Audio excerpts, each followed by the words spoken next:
To talk about House File 1692, and I think while we appreciate the shout out from the chairman, it's AT&T's bill. I think this is more, a better description would be this is a bill for Minnesota. The issue of updating telecom regulations has been appearing in state legislatures across the country for many years. In addition, there's been discussion for the past several years about updating the access charge mechanism. Right now, it's actually the focus of a notice of proposed rulemaking at the FCC. For those of you who are counting, 21 states have addressed the access issue in this country, and 22 have updated their telecom regulations as well. Our neighbors to the east in Wisconsin actually passed out a bill today addressing both of those issues. The bill language that's before you today, I want to make clear, is not an agreement or something that across the board everyone has agreed to.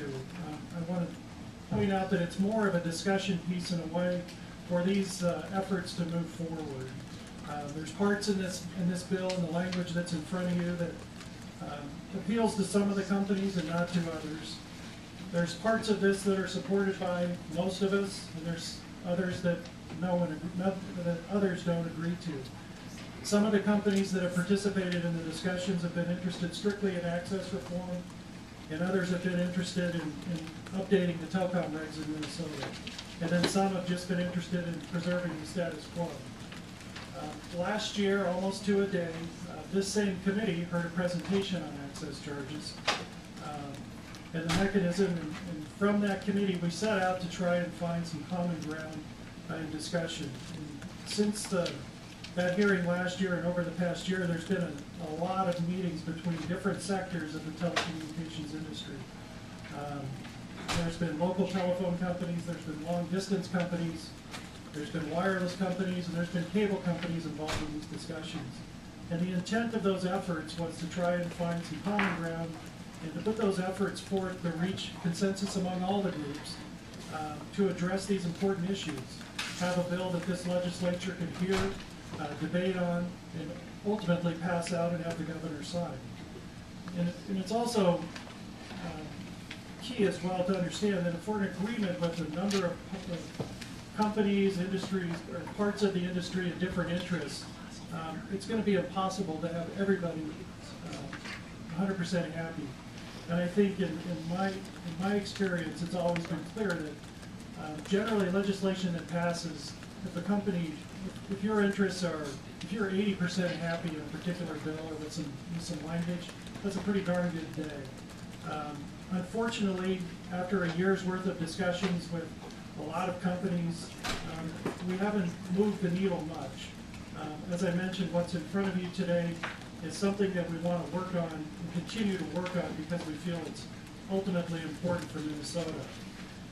That said, the companies that have participated over the past year are in the room today. One of the things that I've learned through this whole process is that we have some very fine people, some very interested folks who care about Minnesota. While we've disagreed a lot more than we've agreed during the past year, we've also laughed. Some of us have cried a little bit, but that's a different story. And all of those folks are in the room today. The fact that we have such good people, reasonable people who care about Minnesota gives AT&T some optimism that we're going to be able to work and ultimately address all of those issues, because I think it's important to find the solutions that this legislature can accept and that the governor can sign. Because if these issues that are addressed in this bill before you aren't, in a few years Minnesota's going to have some critical problems. And with that, Mr. Vice Chair, that concludes my remarks. Thank you, sir. Appreciate it. Members, any questions? Mr. Best, we have a couple questions here. It's Representative Lilly, myself, and even Representative Johnson, the former chair of the subcommittee on telecom. We would appreciate anything you can do to get service for AT&T in the basement to the ground floor. It's just something to work on. We'd appreciate it, though. If I can answer real quickly, using brevity.